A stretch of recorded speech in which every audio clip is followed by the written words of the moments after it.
la burburiyaa la lahaa oromo waa dadka ugu tirada badnaa meesha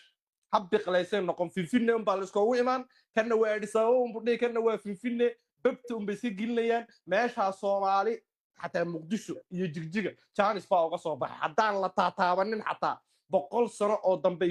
Ethiopia waxay cagaha la sii galaysaa duulaamo ballaaran oo qowmiyadeed kuwaasina waxay sababeen burbur ballaaran oo nidaam dawli iyo mid shacabba waxaana maalin walba gacmaheeda ka sii baxaya hannaan walba oo sharci dawladeed iyo mid uleedba waxaana hubka isu qaatay qowmiyadihii awoodaha ku lahaa nidaamka isku murugsan ee juquraafiyad ahaan hantiyey magaca Ethiopia iyagoo qolo walba ay samaysteen xoog aan marnaba gorgortan ka gelaynin u taagnaanta difaacidda magaca qowmiyadeed oo ay qoriga u qaateen dagaalkan hadda ka socda Ethiopia wuxuu marar badan dhaxal siiyey qowmiyadaha macluul joogto ah amni darro iyo dilal bareer ah oo ay la kulmayeen dad rayid ah oo waayey nabad joogto ah iyo deganaansho midnaba isbuucan saraakiil BB ah oo la hadlay saxaafadda waxay ku adkaysteen inay weerari doonaan waxay ugu yeedheen cadowga Ethiopia oo ay la jeedaan TPLF Fano Ola Eritrea iyo Suudaan oo isku dhinac ah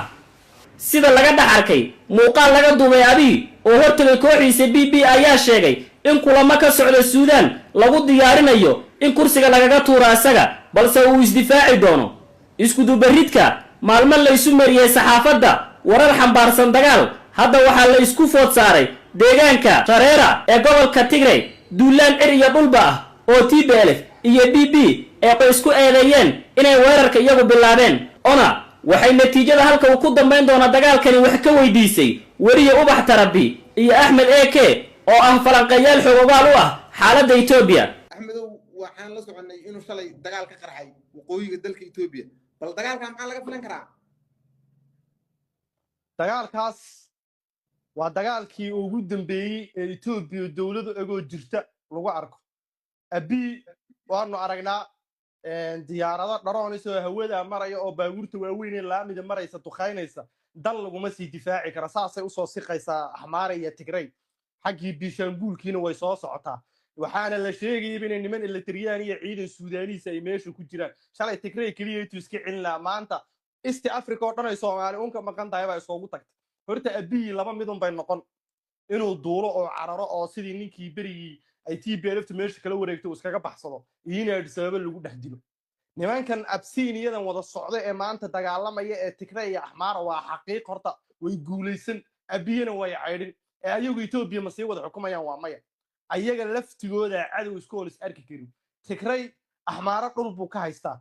isma arki karaan Axmaarku wuxuu leeyahay Tigray oo xukuumaysa anaa dalka xukumi Tigraygi TPLF-tina waxay leedahay anaa dalka xukumi taa waxa ka daran shimalis wad maqlaysan dhaartooyta Oromo annagu un bay new booliska annaga tirtirtay mooyeene ayadu bil alla keenay ciidamada tababarnays 4 milyan ku dhawaad oo askar ay haysataa oo ay rabtay inay ku dagaalanto kuwa markay dalka qabsadaan ay Abiy cayriyaan waana xaqiiq oo dawlado waaweyn baa dhaqaale iyo hubba garab wada Oromo waa dadka ugu tirada badnaa meesha habbi qalayseen noqon finfinne unbaa la iskugu imaan kana waa adhisaabo unbudhii kana waa finfinne babta unbay iska gelinayaan meeshaa Soomaali حتى مقدشو يجيجيجا جانس بقى وقصوا بح حدان لا تاتابنين حتى 100 سنه oo dambe Ethiopia isku soo laaban mayso Ethiopia nimanka reer galbeedka ah isku celcelin jiray nimankiina ayaga xariga u jaray shidaalka anaga ay eersadeen war Chinese-kan shidaalka faraha lagu geliseen ka daaya leeyahay way diideen shidaalka anaga uu Ilaahay dab kaga dhigay Abiy uu ku guban ka dambeeya ku guban cid dambe heshiisiin male waxaanu leenahay Ethiopia waxay isku leyn doontaa kushitig iyo simitig oo Soomaali ka maqan tahay habbiqlayso waligeedna Ethiopia dambe oo isku timaada la arki maayo aad baa maasantahay Axmed waan ku soo noqoni naftadoorta Ubax Tarabi waxaad ka mid ah ciidanka jimada waddanka xorriyadda joogaadeen inkastoo nidaamka ciidanka aad wax badan ka taqaano bal dagaalkan waqooyi ka bilowday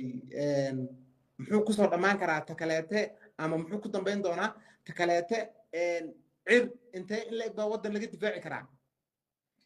hadda u mahadsantahay dagaalkan maanta bilowday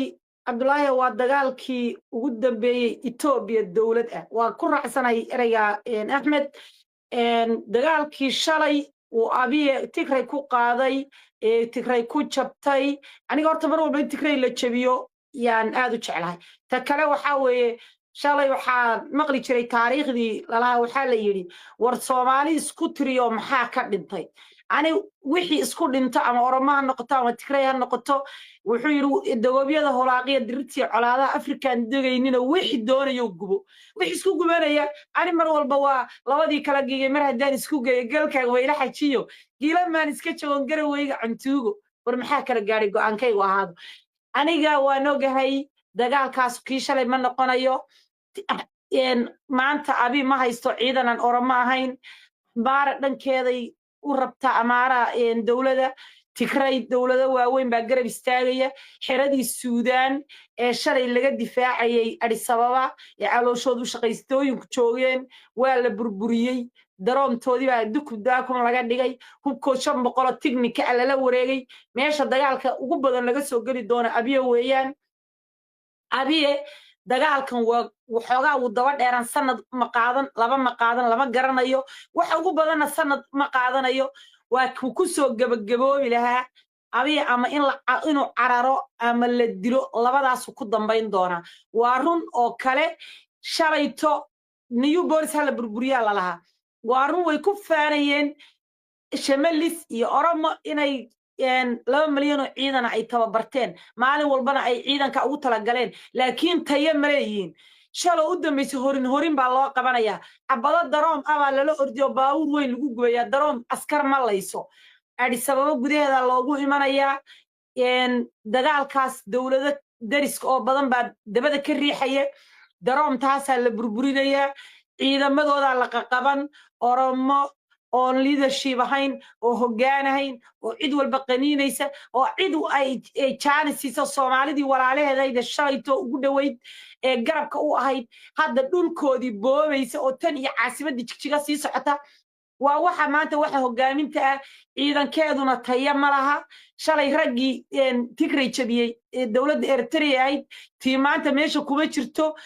abi dagaalkii dawladnimadiisa iyo magaciisa soo gabagabayn lahaa waa dagaalkan walina sidii la rabay uma qarxin bilow weeyaan dhagaha la iska garaaci doonaa waxaan odhan lahaa ummadda Soomaaliyeed qaxa iyo qurunbaaxa iyo oromada maanta kula dagaalamaysa qaxeeda adeero albaab isaga dhigo oo gurigeeda ha ku ekaatee yeyna daadku idin soo gelin iska moosa daadkaas anigu dhihi lahaa deegaanka Soomaalida iyagu ciidan ma haysan waxba kuwa kala hadlimayno boolis wiilal riro boolis laga dhigay oo kolla ay dawcalay laga soo xirsado kolla dhinacan iyo maxaan ku dhahay laga soo xirsanaya bari oo la burburiyay oo qaar Jubbaland loo geliyay oo qaar qaxootiyada lagu soo shubay oo dagaal ciiday la galaa doonaya oo ciidankii dagaaladii waa ka dhaqaaqay waan ognahay shalay ciidankii dhibaatada geystay iyo wixii ay geysteen laakiin waxaan mar walba muhiim ah hoggaanka meesha jooga marka Soomaaliyadu waa daawadayaal bay hadda ka ahaanaysaa laakiin dagaalka waa lagu kala baxayaa Maaro Oromo Tigray Binshaangul Gumuz cid Gambeela waa la isku baaba'ayaa maanta waana dagaalkii Itoobiya dawladnimadeeda soo afjarila